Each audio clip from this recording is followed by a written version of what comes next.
Good morning. We welcome you to the Wednesday, June the 5th meeting of the Board of Trustees of the Utah Transit Authority. We'd invite you to stand and join us in the Pledge of Allegiance. I pledge allegiance to the flag of the United States of America and to the republic for which it stands, one nation, under God, indivisible, with liberty and justice for all.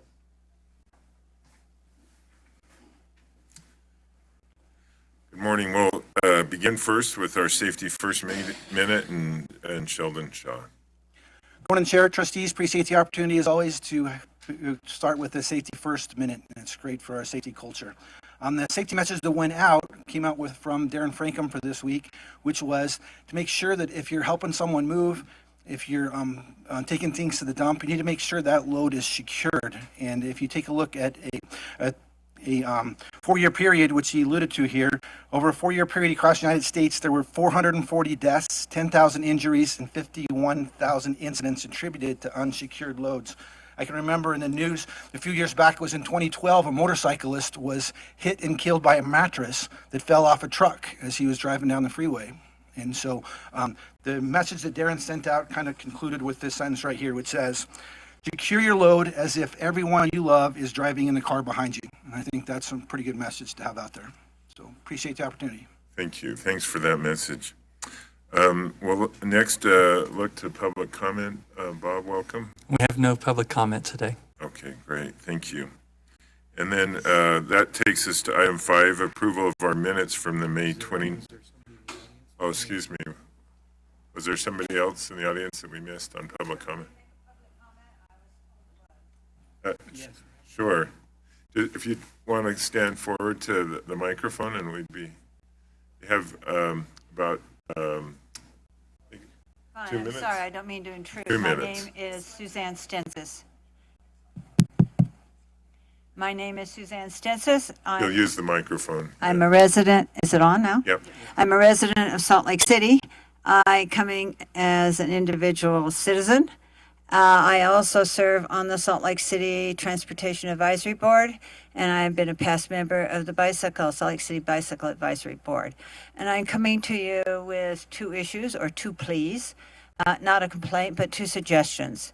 The first is that the area around the Utah Museum of Natural History, Red Butte Garden, Heritage Park, the zoo are not served. And when the museum was located there, they were promised that they would have service. And I was up there this week, and there are people, the parking lots are full. There are people all over Colorado. There are strollers. There is a lot of use. And my suggestion is that UTA operate a shuttle from the stadium to the museums and zoos and Heritage Park on, let's say, a half-hour basis that would be operating at least from April to October, and then the rest of the year on weekends, such that the public can access these wonderful resources. Right now, there is no public transportation. I know sometimes there is a way to get to the zoo, but it's not easy. We can have $1 million campaign for the Mighty 5 national parks. Why can't we have it for the Mighty 4 museums? I think you could get both the museums to advertise and perhaps even contribute. Red Butte Garden brings in piles of money with their concerts. Each of those places could contribute, as well as you, with a big advertising campaign, and you have to make it convenient. And it doesn't have to be a huge bus. It could be a shuttle bus. At least be willing to try it on a work basis. So that's my first suggestion, that area is not served. And I don't think it's rocket science to create a shuttle bus that can make a loop and cover that. My second suggestion has to do with, both of them have to do, of course, with our air quality. 2 days after a big rainstorm, it's already an orange day for ozone. And having parents driving their kids to school just doesn't make sense. And they don't turn their motors off. They idle.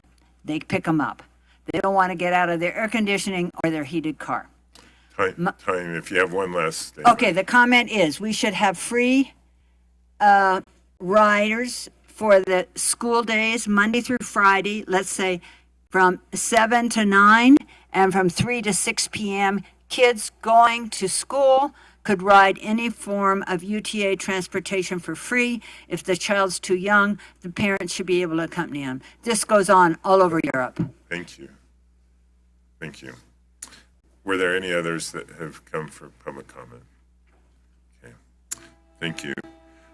That'll next take us to approval of our minutes from May the 29th. Mr. Chair, I've read the minutes as they were submitted to us and make a motion that they be approved as submitted. I will second. I have a motion and a second to approve the minutes. Any other discussion? Seeing none, all in favor, say aye. Aye. Any opposed? That motion passes. Next, we'll go to our agency report with Steve Meyer. Steve, welcome. Thank you, Chair. Good morning. Three items I'd talk about briefly. First, the Main Street State of Good Repair update, where we completed that project and successfully, and all the trustees were able to spend some time on platform. So we did get it long enough where Trustee Holbrook could be out there and do her service with our riders, and we sure appreciate the trustees and everyone who helped out during that period of time. Steve, did they take him to the last minute? I mean, did it take the full time for them to Actually, find we were one day early. 1 day early? So great I effort by our I have a contractor. comment there. I noticed in writing the front runner the last 3 days that there is still an announcement as you approach Murray and Salt Lake Central that due to construction, the track schedule may be disrupted. Would they please refer to Ride UTA? That's coming across as a public service announcement on Front Runner, just as a matter of course. I think we ought to at least check and see, and we can eliminate that Yeah. now because that project is done. Great, thank you. Another item, the pension study that's was required by the legislature to see if we should join the Utah retirement system is underway. We've gone through the procurement process, got a firm selected, and we'll be initiating that study, and we intend to have that complete by September 30th. And then our new Chief Service Development Officer is in the building. So, Michael, you're going to come on up. Michael Demers is joining us, who was recently with Missouri DOT, and as the Chief Service Development Officer, he'll be heading capital development, planning, and real estate TOD. And I want to welcome Michael to UTA. Say hi. You want to push that button there, and you'll know it's on because the light around the mic is on, so It's on. it's there. Oh, thank you very much. My name is Michael Demers. I joined Utah Transit Authority most recently from the Missouri Department of Transportation, and I'm really looking forward to working with all of you, and I feel like I'm joining a great team here, so it's just a great time to get started, so thank you. Tell us, if you would, just a little bit about yourself and how you ended up coming to Utah. Great. Well, thank you. I have an uncle in Ogden, but that's my only relationship with Utah. I grew up in New Orleans. I went to school in Massachusetts, a little bit of consulting in the Boston area. I was a consultant at a firm called Parsons Brinkerhoff, which is now called WSP USA, in the New York City office prior to some time, about 3.5 years, at the Arizona Department of Transportation. And then I spent the last 2.5 years at the Missouri Department of Transportation on the executive team working for Director Patrick McKenna there when I saw this really great opportunity advertised, I believe, on LinkedIn to join the Utah Transit Authority, and simply applied online. So I really look forward to digging into the projects and hoping to add value. And I think in every transit agency or port authority or MPO or state DOT, there are a number of different challenges, but they all essentially are boiled down to the fact that there are seemingly infinite number of requests for the resources that we control. And the resources that we have to deliver these services are incredibly finite. And the way that we look at and analyze the best ways that we can apply these resources is really where we add value in planning and real estate and capital development. And that's what I hope to be doing here. Great, thank you. Welcome, Michael. Yeah, well, Welcome. Thank you. Thank you. It's great to have Michael on board, and look forward to unloading some of the things off on my desk and giving those to him. That concludes my report.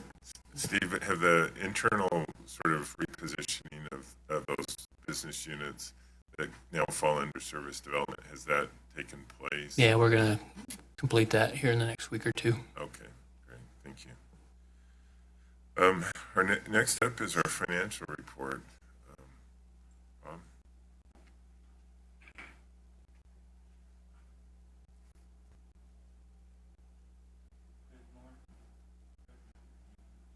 Good morning. We'll get through the summary of the financial report here today. So here's the dashboard. Sales tax. See, we're slightly below budget. I'm going to talk a little bit more about sales tax when we get to that slide, and give you a heads up that we can expect a little bit of drop in our year-to-year comparisons. As far as fair revenue, we're almost right on budget.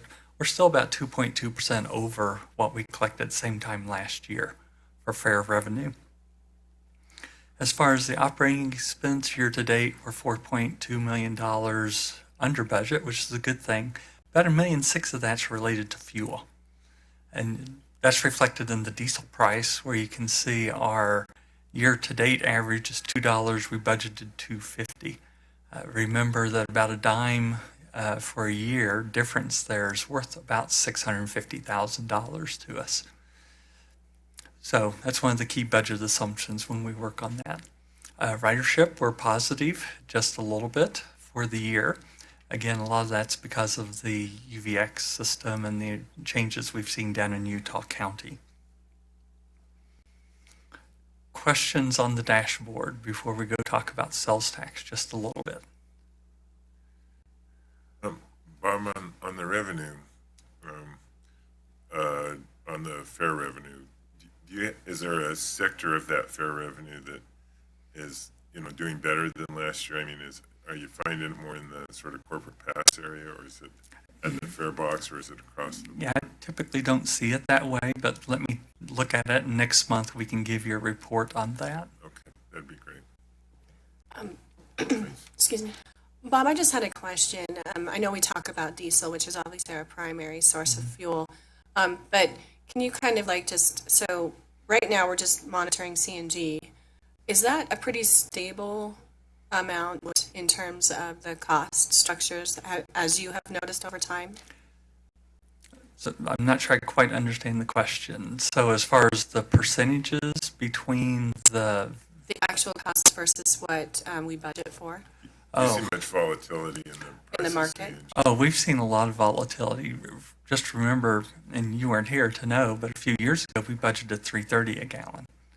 And we have seen fuel, we've paid as little as $1 a gallon in the time I've been here, and as almost as much as $4 a gallon.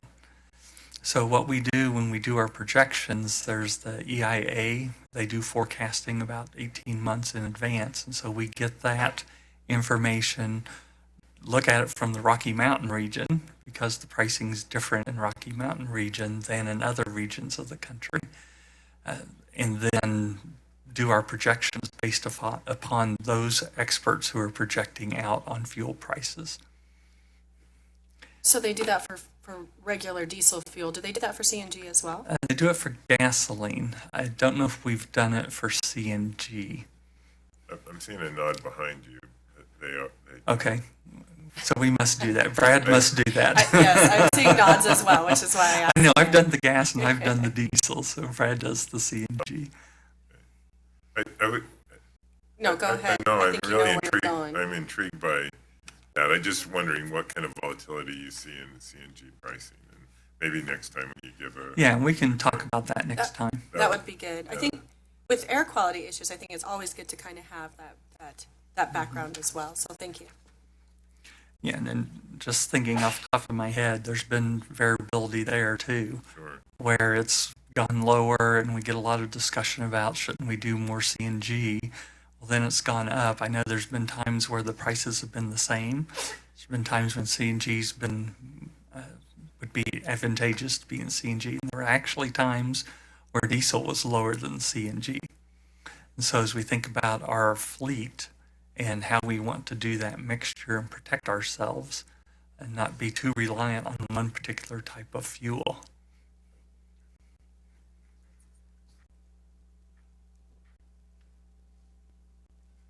Be happy to talk about that next time. So let me talk about sales tax collections just a little bit. As you can see, we are overall 6.2%. This is comparing the same 12 months ending May 31st. So it's the collections we received in May, which are actually the last month was March sales. There's a 2-month lag for us to get this. I was looking at our historical information, and over let's see, what's the right way to say this? The April, May, June, and July collections of 2018 were 13% higher than the prior year. So for us to maintain that 6.2% growth rate, we need to see 13% growth in the next 4 months. That's unlikely to happen. So I just wanted to let you know that 6.2% is going to be going down. At our year to date, we're right about 4.8%. So the first 3 months of this year compared to the first 3 months of last year, we budgeted 5%. So we need to see growth above 5% for the last 9 months for us to hit budget. So I did a quick calculation. It's somewhere around 5.8%. So we'll keep tracking that and letting you know if it looks like the growth rate has to be higher than you reasonably expect to meet our budget. But just want to give you a heads up that that 6.2% is likely to drop over the next 4 months. I don't want you to be surprised at that.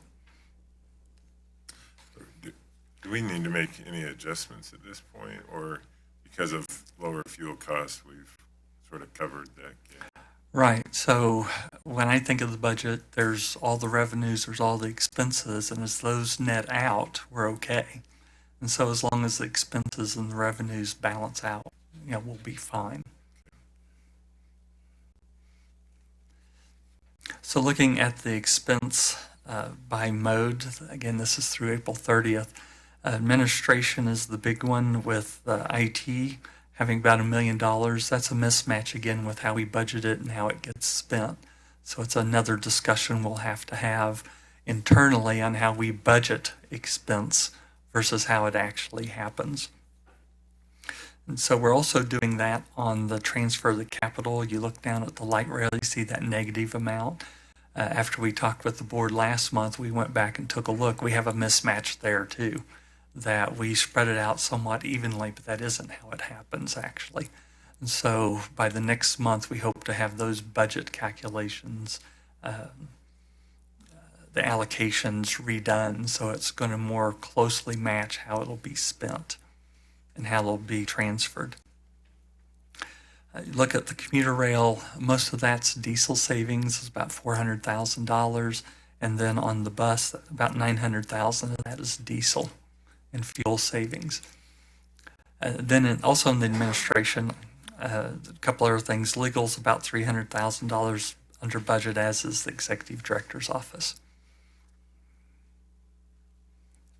Way to go, Steve. A parting gift.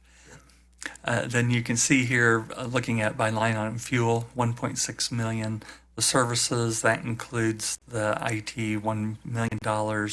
Planning's about $300,000 savings of that. Legal, $300,000, and then mobility services is about $200,000. I think we'll catch up on many of those.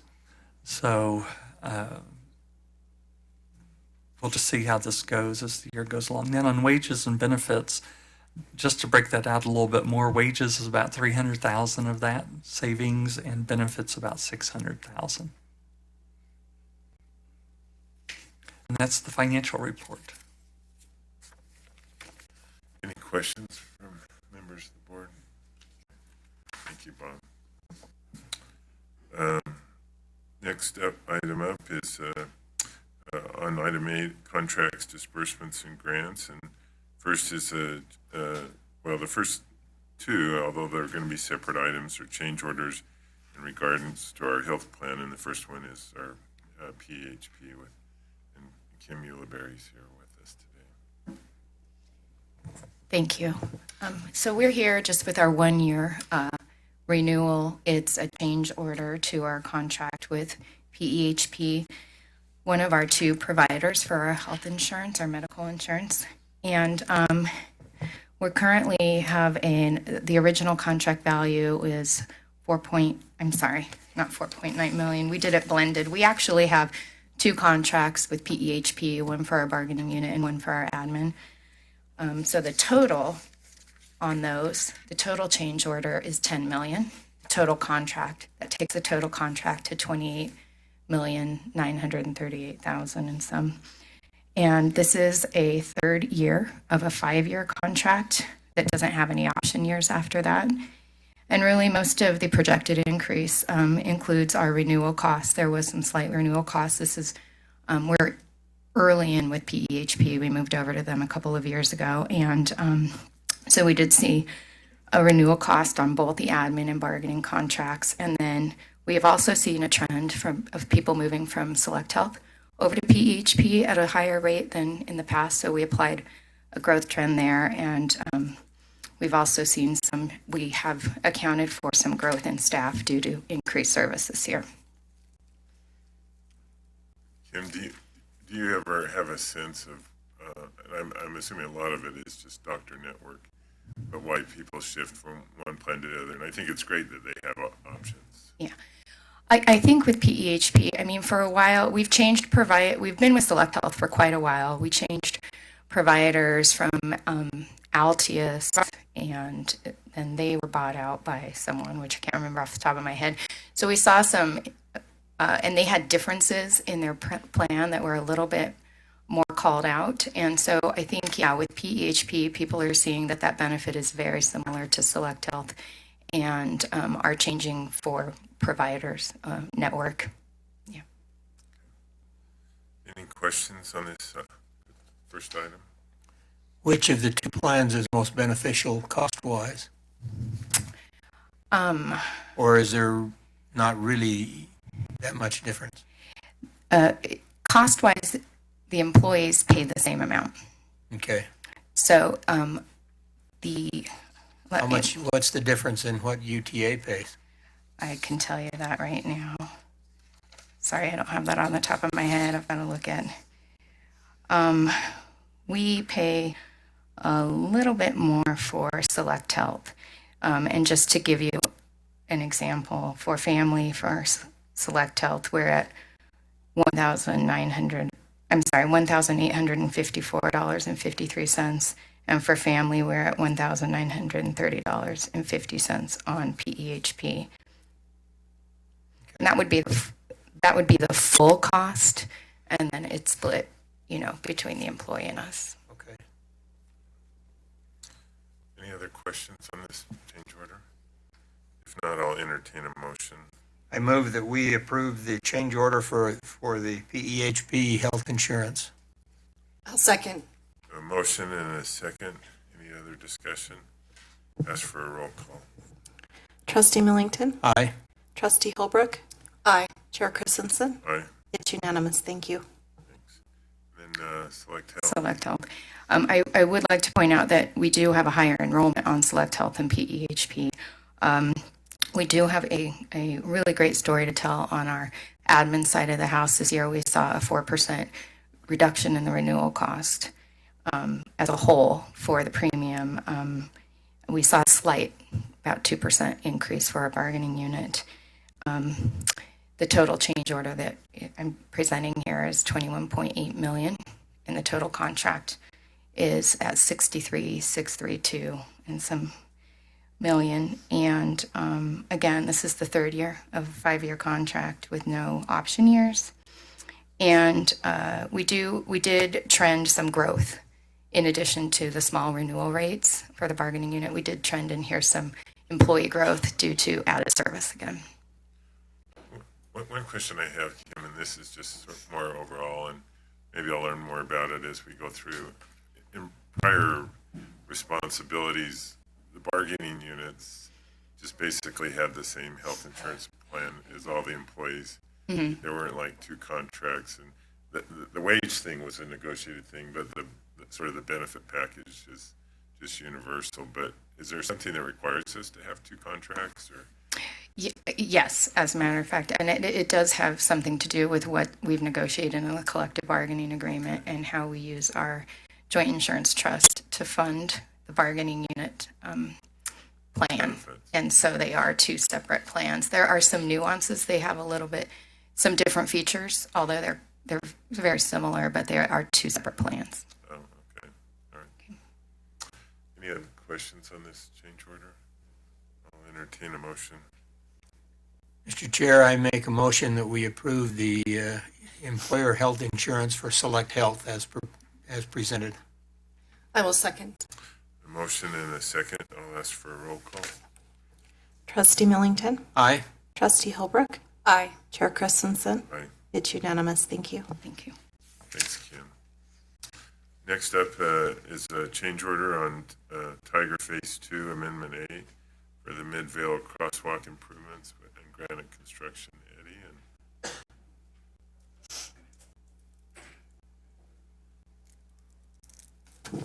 Good morning. morning.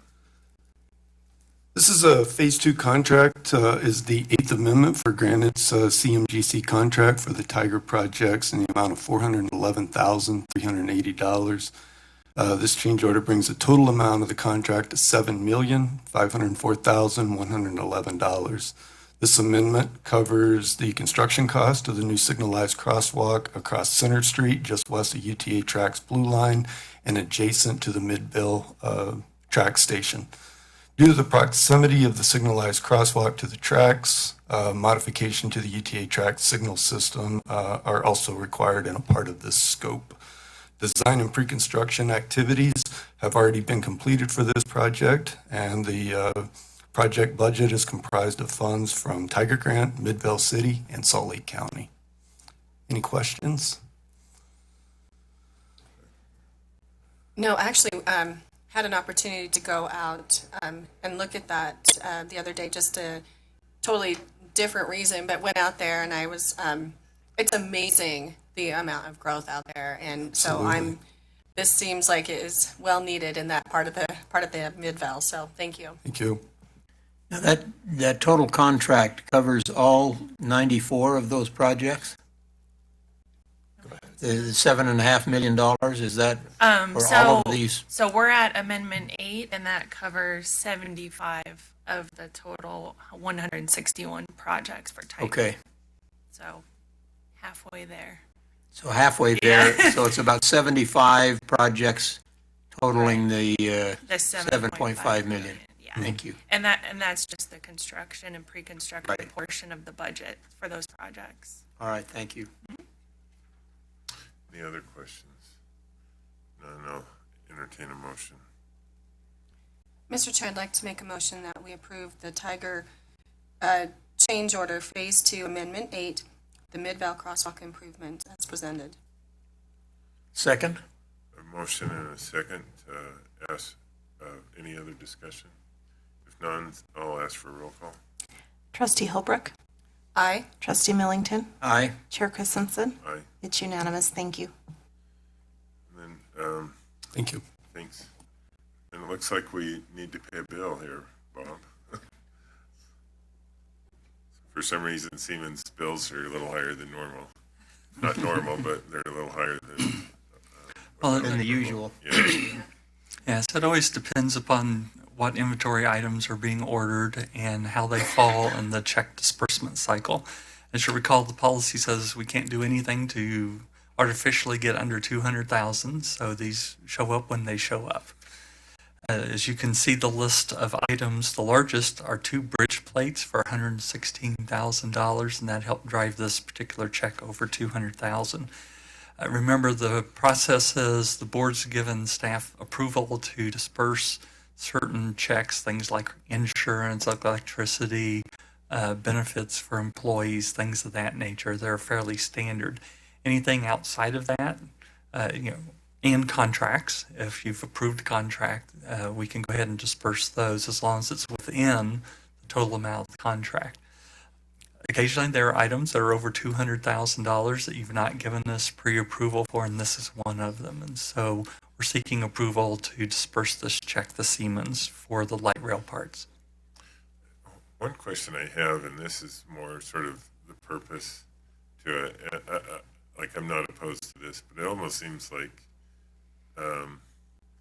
we would be better off giving approval on the front end of ordering the part, just from the standpoint of I assume the part's installed, and so we're obligated one way or the other, correct? And I don't know how practical that is. You have approved or the previous board approved the contract, and then there's options in there for large projects that you can grant us executive director authority to move forward with this, but specifically for disbursements over $200,000, it's in the legislation. Oh, it's in the legislation. Yeah. Sorry.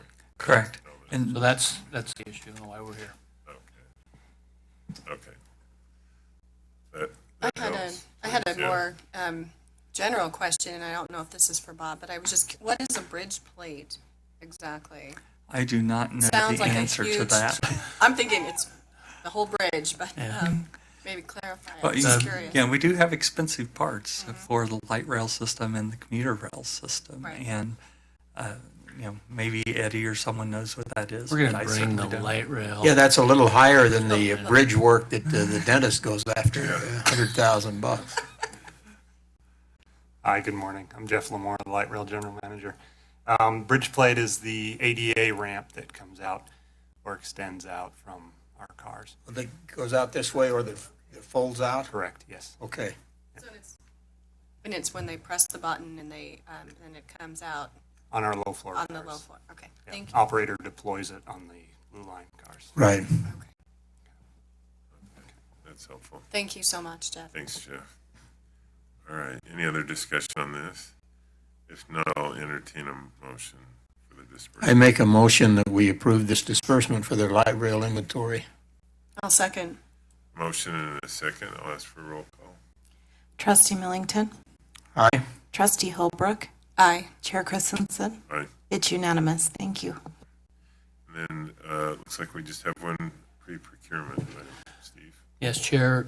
One item today is the reconstruction or replacement of our Meadowbrook Building 8 paint booth. And what we need to do is enlarge that, widen it and lengthen it to accommodate the needs for our articulated buses at UVX,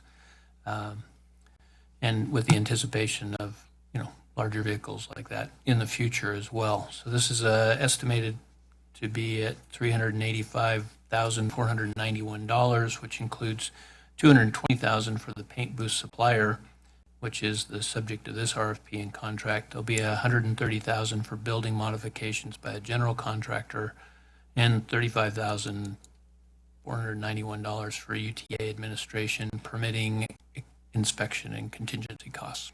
So you'll see that coming up in the future. We'll be going out with that procurement shortly. Is it normal for you to bring all buses to Meadowbrook for painting? Yeah, we've regardless of- consolidated that effort there, and some of the major bus overhaul type work takes place there at Meadowbrook. Anytime there's an accident or anything like that, the vehicle's brought to Building 8 and all the repairs are done there. Any questions? All right. Does that include the UVX buses? It does. Any accidents? They're Right. brought up to Meadowbrook for repair? It does, but that's one of the challenges we have right now. This paint booth It's that not we have. big enough for the longer bus. Right, it's Yeah. 56 feet long, and of course the 60-foot, the UVX buses are 60-foot articulated. And so this booth that we're looking at will be 80 feet long, so we'll be able to get them in there. So do you have to lengthen the building, or is the building there and you just have to? We just have to make modifications, so we're not lengthening the building, but just making modifications to fit the booth in.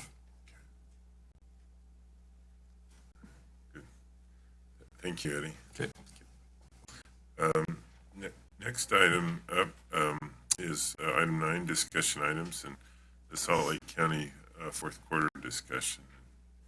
Steve, I assume you're leading this discussion, or are the discussion? I'm not walking out of the building. No, I'm going to take care of this one. Okay, so let's see, fourth quarter. So I want to talk about our proposed plan for the use of those fourth quarter funds. You remember Salt Lake County authorized those. The Salt Lake County Council approved that last year. And so we'll go through the implementation of that, what we foresee in bus service improvements, and the timeline. So this discussion will be somewhat similar to what we talked about as we developed the Salt Lake City plan for increased service. And you'll see that it's somewhat of a phased approach. So step back and review the fourth quarter funding. That 40% of that fourth quarter, 40% of a 0.25% sales tax increase, or 0.1% is allocated to UTA beginning in July of 2019. UTA receives 40% of that quarter, the cities receive 40%, and the counties receives 20%. So that's 1/10 of 1% of the sales tax. As Bob talked about, this begins in July of 2019, but our sales tax revenue lags by about 2 months. So we're projecting a little bit conservative that we'll see that in September of 2019. So you see there the estimated revenue for 2019 is about $13.4 million, and then ongoing a full year in 2020 of 21.8, and then we assume our revenue growth of 5% of sales tax revenue. So put that in context, our 2019 operating budget has $312 million from sales tax and $454 million in total operating revenue. So that 2020 full year amount is about 7% increase in sales tax revenue and about a 5% increase in total operating revenue. And Salt Lake County generates about 64% of the sales tax for UTA. Question on that, and I think I understand, but just intrinsically you would think 6 months would be half, but you just get more sales tax toward the end of the year. I tend to spend it a little more in the November, December timeframe, and I was surprised not to see that figure be half. Yeah, it looks like the 21.8 should be 28.1. Looks like those last two digits have been twisted. Did I dyslexic that? So it should be 28.1 and 29.2? Yes. Oh, okay. Okay, that makes Good catch. Thank you. Yeah. All right, sorry. No, I'm glad to was have more looking revenue, so that's good. That's good. Okay. Okay, whoops. Now I turned it off. Did you turn it back on? There we go. Whoops. Okay. So we are taking, similar again to Salt Lake City, we're taking a phased approach to service implementation. So it would be hard in a single year to mobilize because you understand we have to acquire buses, acquire operators, and develop the service plans. And it does take, it's about a 2-year process to implement a new service plan. And right now, this fourth quarter implementation is overlapping with our Service Choices project. So that's very critical for us in the decisions about coverage versus service and what are the needs in Salt Lake County. So we want to complete that. That study is providing really important input from the public regarding the type of service that they would like to see in their communities. So we want to get that study complete and then get into the service design, which is dependent on the completion of that study, and will result in an update to our 5-year mobility plan. So we want to complete that. But in that meantime, we'll be constructing or designing and constructing needed support infrastructure for the new service. We'll be constructing our depot district maintenance facility and acquiring the buses and hiring the staff necessary to the new service. Remember, in the past, we've talked about the need for depot district, how our central bus garage is at or over capacity, and actually 10% of our routes that could be served out of Central are being served out of Meadowbrook. And we're incurring additional deadhead miles to get those buses in and out of Meadowbrook. So getting the new Depot District building completed will allow us to move those routes and be more efficiently served out of the Depot District, which will free up some capacity at Meadowbrook, will allow some additional service out in that southern part of the county. And do we know what the completion date for Depot District is? We've been talking about that, and we're really pressing the team to move out on that. We're actually be with you at the next meeting talking about a change order for the contractor to start the demolition on that work. Okay. We're in some discussions with Salt Lake City about what they want to see in that facility, the appearance of that, and so forth. So we're trying to hit that date. We're trying to manage that so that we can be there by that August 21. And that's when we would see the major implementation of new service would be in the August 2021 change day. So let's talk about this mobilization phase. So there is some opportunity for some service expansion, primarily the hours of service, where that doesn't require additional buses from us. And so we'll look for opportunities, look at some of our core routes that would benefit from increased hours of service. We'll also be implementing the microtransit project in southwest Salt Lake County. And then you see there the service-related facilities improvements that we would do. Regional bus transfer and layover facilities are important. Those are where routes come together and make it more convenient for our riders and more efficient for our buses to potentially pull into a site, transfer riders, and pull back out. So we have several of those around the valley that we're looking at. Operator restrooms at these transfer facilities and end of line certainly increase their comfort and minimize rest breaks for operators along the route. We have some locations now where we don't have rest areas. Operator just has to pull over a nearby business and use those facilities there. So that would be more convenient for our passengers as well. Then we're in the process of implementing a wayfinding program, which includes new bus signing and wayfinding information. We'll include some of that work, as well as improvements to some of our bus stops. It's important that we improve the accessibility of our bus stops. That can help enable people who may be dependent on our paratransit program and allow them to use our regular service. And this will help, ensure that our riders can find our stops and that they're at accessible stops. So we have a program, we're anticipating about 100 stops a year to be improved with that program. And then we're also allocating funds you see here for state of good repair for our light rail fleet. Now, the entirety of our light rail fleet is in Salt Lake County.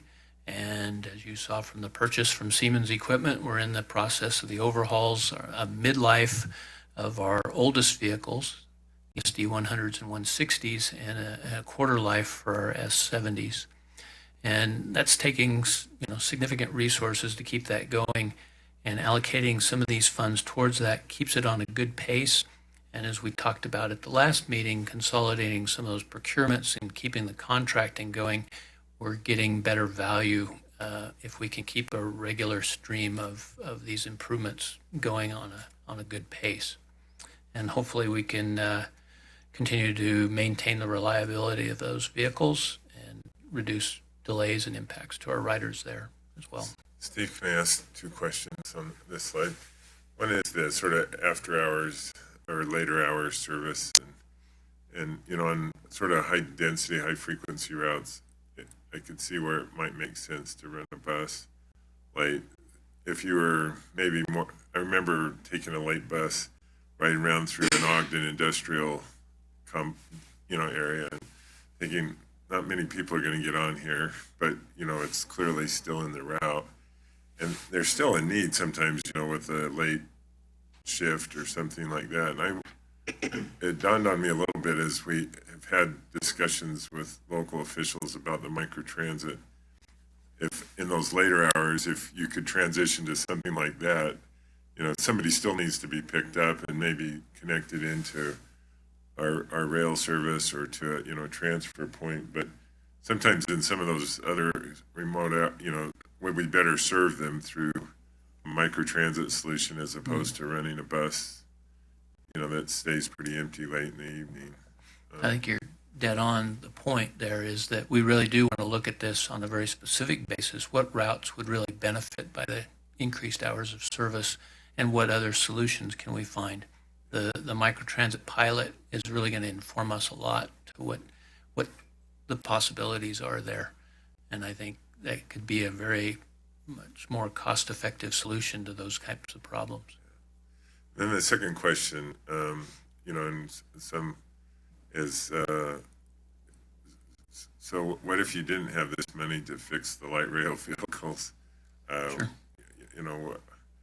Weren't you going to have to fix them anyway, or what happens? And so I understand the nexus, but there might be some that will say, why should you spend anything on light rail out of these particular dollars? And I'm not saying it's wrong or right or. Well, I believe it's a ridership issue, right? It's we've seen some problems with reliability in that because we've lagged on.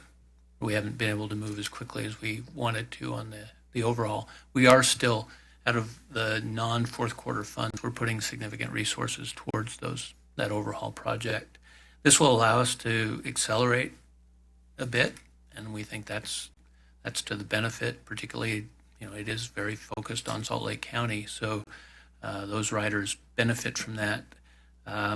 Without it, we'd move at a slower pace, and the likelihood of us not being able to keep up with the aging of those vehicles and the improvements that needed to be made is likely. And then the efficiency of our ability to contract out and keep components. We've staffed up that group and keep them working at a good pace. So overall, I think it's a right allocation of resources and directly does benefit the Salt Lake County riders. So let's take a look at what that allocation would be. So in this mobilization period, if I looked at those dollars to what we've proposed in budget, we would see about a 19% increase in improvement, bus service improvement, and that's those hours of service and the microtransit. We just disappeared.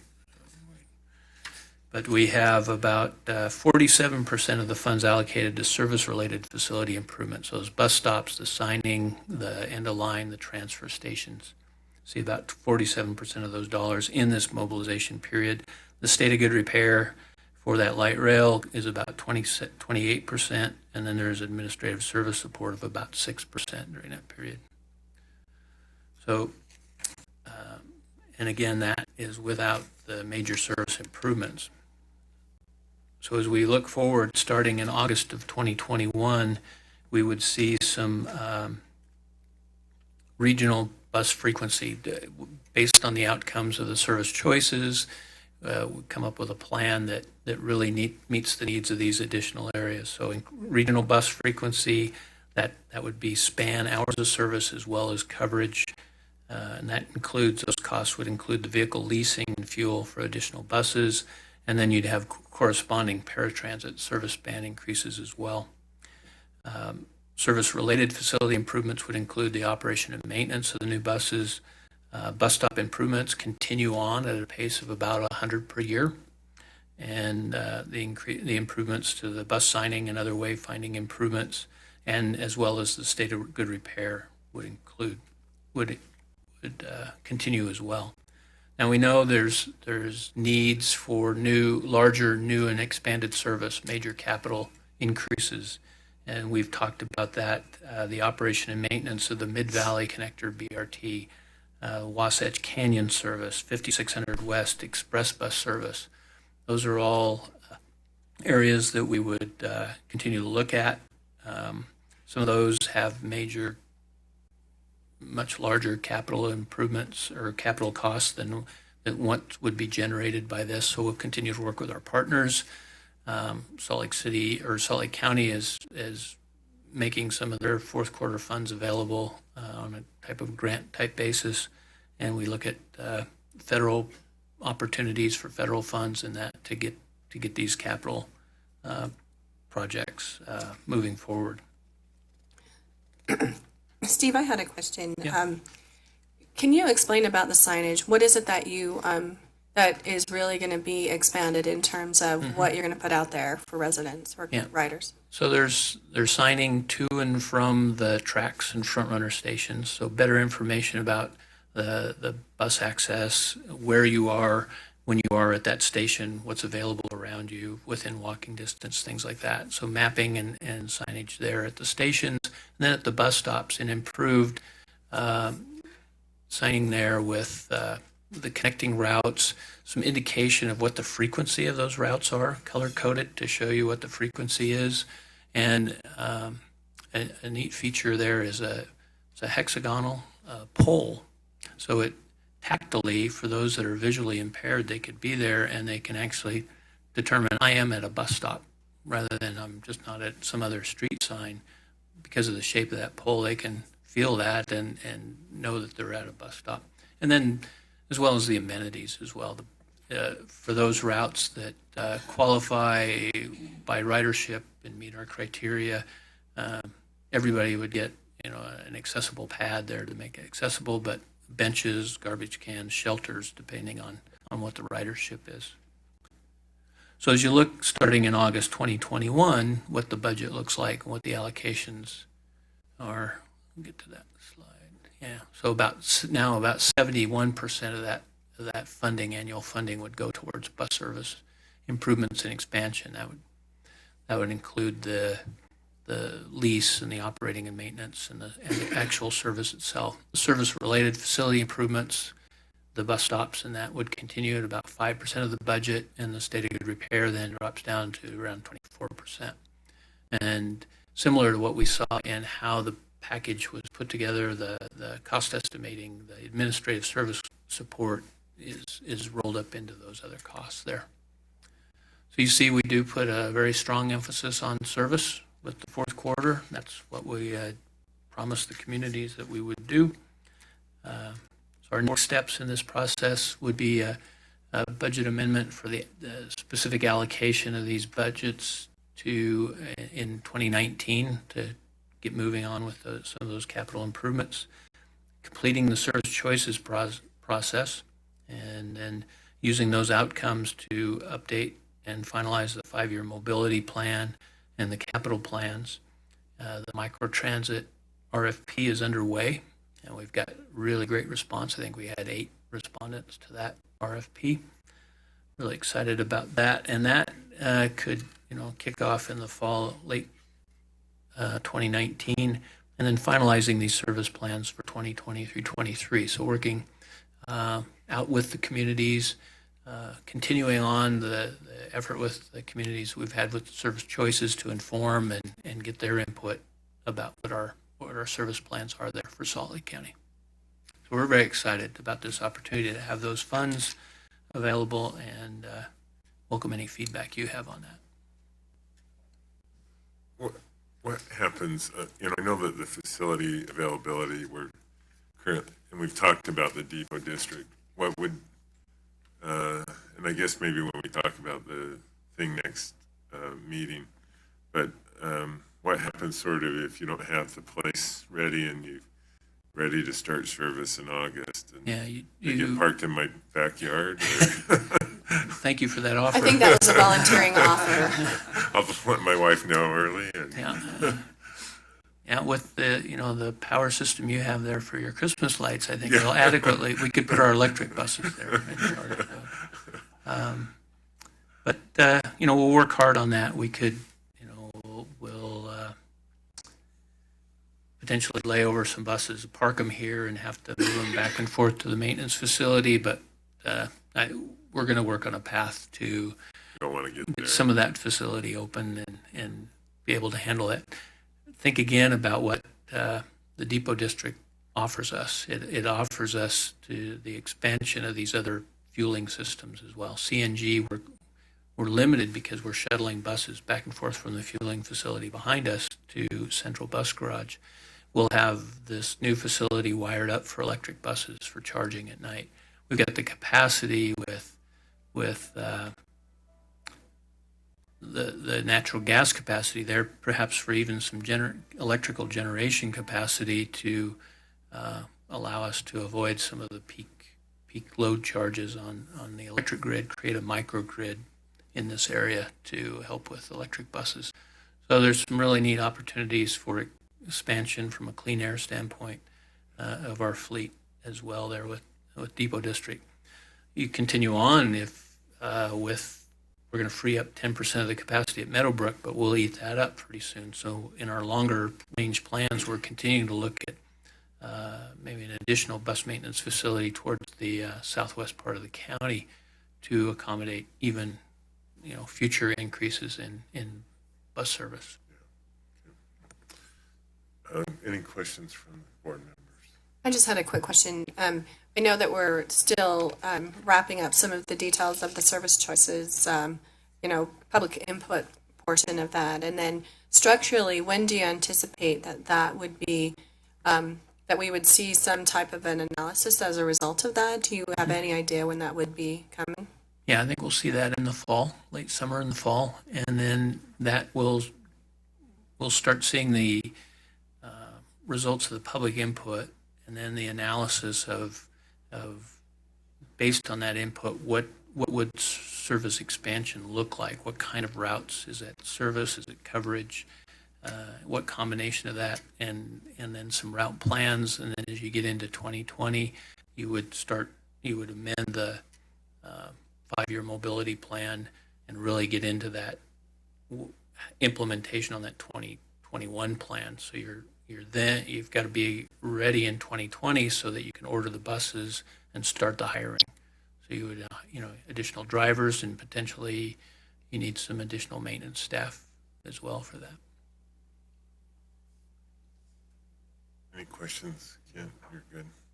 Steve, thank you for your efforts on this. We know that this is sort of the beginning of the discussion, but a strong beginning, and I have done some outreach to county officials just so that they feel aware of a few things, and I'm optimistic that as we move forward in all the discussions that we'll come to the right decision. So thank you and you and the staff for all the work you've done. Yeah, it's good. Great team effort. Everybody's participating and trying to look at what we can do to optimize service in the county.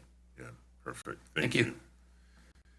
That takes us to our other business and a reminder of we'll not have a meeting next week if I'm remembering this correctly, and so in 2 weeks from today on June the 19th will be our next meeting. And we have a closed session and a couple items to discuss both collective bargaining and then second, the character, professional competence, or physical or mental health of an individual. So I'd entertain a motion and our closed session, I think, is over in the conference room. I don't know if it has a formal name yet. Engineers Engineers cabin. cabin. The engineers cabin. Okay. New name. I make a motion that we move to closed session. I'll second. I have a motion and a second to go into closed session for the items that I mentioned. All in favor, say aye. Aye. Aye. Any opposed? So we'll excuse ourselves. Folks are welcome to stay here if they desire, and we'll be back to close the meeting out in a little bit.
We've returned from our closed session, and that brings us to the final and blessed moment of the adjournment.